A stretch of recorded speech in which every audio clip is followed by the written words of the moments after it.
వరంగల్ కొత్తవాడలో ఆచార్యకొండ లక్ష్మణ్ బాపూజీ విగ్రహం వద్ద చేనేత సహకార సంఘాల కార్మికులు చేపట్టిన శాంతియుత నిరసన కార్యక్రమంలో పాల్గొని వారి దీక్షను విరమింపజేసిన మంత్రి కొండా సురేఖ. ఈ సందర్భంగా చేనేత కార్మికులు ఎదుర్కొంటున్న వివిధ సమస్యలు, వారి నాణ్యమైన డిమాండ్లను తెలుసుకొని వాటిని ప్రభుత్వం దృష్టికి తీసుకువెళ్లి పరిష్కారం కోసం కృషి చేస్తానని మంత్రి సురేఖ హామీ ఇచ్చారు. చేనేత రంగంపై ఆధారపడిన ప్రతి కుటుంబానికి ప్రభుత్వం అండగా నిలుస్తుందనే భరోసా మంత్రి కొండా సురేఖ కల్పించారు. త్వరలోనే చేనేత కార్మికుల సమస్యలపై ముఖ్యమంత్రి రేవంత్ రెడ్డిని కలిసి సంబంధిత శాఖలతో సమన్వయం చేసి తగిన పరిష్కారం దిశగా చర్యలు చేపట్టేందుకు కృషి చేస్తామని ఈ సందర్భంగా మంత్రి కొండా సురేఖ తెలియజేశారు.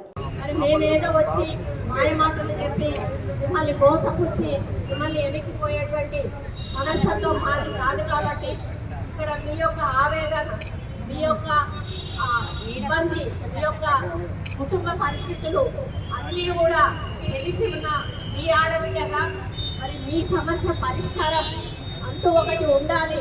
ఆ పరిష్కారం తెలుసుకున్న తర్వాతనే మీ వద్దకు రావాలి అనేటువంటి ఆలోచనతోటి మరి దాని మీద ఒక క్లారిటీ తీసుకున్న తర్వాత మరి ఈరోజు మీ ముందుకు రావడం జరిగింది అని చెప్పి ఈ సందర్భంగా తెలియజేస్తా ఉన్నాను.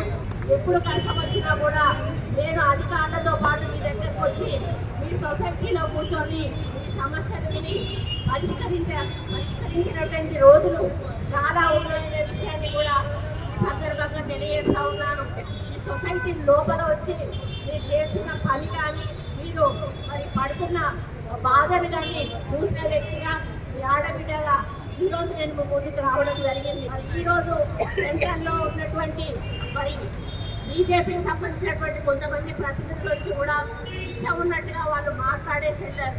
ఇది రాజకీయ వేదిక కాదు, ఇందులో అన్ని పార్టీల వాళ్ళు ఉన్నారు. దయచేసి రెచ్చగొట్టే మాటలు మాట్లాడకండి. మీకు చాదనైతే కేంద్ర ప్రభుత్వం నుంచి ఇప్పుడు ఏవైతే వెంకన్న చెప్పిండో రద్దు చేసిన ప్రతి ఒక్క దాన్ని కూడా మళ్ళీ తిరిగి పునరుద్ధరింప చేసి మనకు మీకు అవకాశం కల్పించాలని చెప్పి ఈ సందర్భంగా బీజేపీ ప్రభుత్వాన్ని నేను డిమాండ్ చేస్తా ఉన్నాను. ఏదైతే చివరి డిజైన్లో జెండా స్వీకారంలో దాంట్లో మన ఈ ప్రోడక్ట్స్ కూడా పెట్టడం జరిగింది. ఇక్కడ మనం చేసేటువంటి వాటికి అది చెప్పినప్పుడు వెంటనే కార్పెట్స్ ప్లస్ గంగారాలు బెడ్షీట్స్ పెట్టంగానే వెంటనే నేను మంత్రి గారితో మాట్లాడాను, రామయ్య గారితో మాట్లాడాను, సీఎం ఆఫీస్లో మాట్లాడి వెంటనే అది సీఎం నోటీస్కి తీసుకెళ్ళి ఆ యొక్క మన యొక్క స్టాక్ ఏదైతే ఉందో దీన్ని అందులోంచి డిలీట్ చేపించి ఇది వెంటనే కొనాలి అని చెప్పి ముఖ్యమంత్రి గారితో ఆదేశాలు తీసుకోవడం జరిగింది. ఇప్పటికే 1 లక్ష స్టాక్ కొన్నారు, ఇంకా 1,30,000 1,60,000 స్టాక్ ఉంది అని చెప్పి నా నోటీస్లో ఉంది. ఈ విషయం కూడా నేను ప్రభుత్వంతో మాట్లాడడం జరిగింది. ప్రభుత్వము ఈ స్టాక్ మొత్తం కూడా తీసుకోవడం జరుగుతుంది. అది 30% వేజెస్తో తీసుకోవడం జరుగుతుంది అని చెప్పి కూడా నేను సందర్భంగా విజ్ఞప్తి చేస్తా ఉన్నాను. కాబట్టి మీకు వేజెస్తో పోతున్న ఈ స్టాకును పూర్తిగా తీసుకోవడం జరుగుతుంది. కాబట్టి మీరు అర్థం చేసుకొని మీరు ఆవేశానికి పోకుండా మీరు కొంత శాంతించాలని కూడా ఈ సందర్భంగా విజ్ఞప్తి చేస్తా ఉన్నాను. ఇప్పుడు ఏవైతే వెంకన్న చెప్పాడో అవన్నిటిని కూడా అమలుపరచడానికి సీఎం దగ్గర ఒక మీటింగ్ ఏర్పాటు చేయాలని కూడా నేను సీఎం ఆఫీస్లో ఒక మెసేజ్ కూడా పెట్టడం జరిగింది. తప్పకుండా నేను కన్సర్న్ మినిస్టర్స్ అందరం కూడా కూర్చొని దీంట్లో శ్రీధర్ బాబు గారు కూడా ఇన్వాల్వ్ అవుతారు.